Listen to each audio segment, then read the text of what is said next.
Hi! In front of me is BLACKVIEW Tab 12, and today I would like to show you how you can add photos to text message on this device.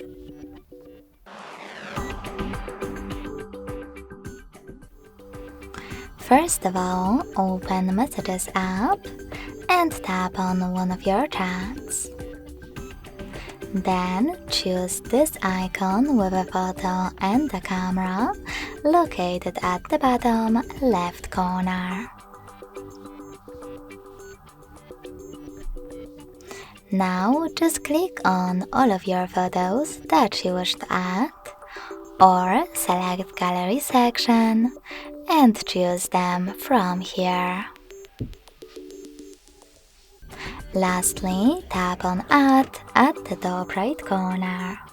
So when I do that, as you can see, all of my pictures were successfully added. Thanks so much for watching. If you enjoyed this video, smash that like button, comment and subscribe. Bye!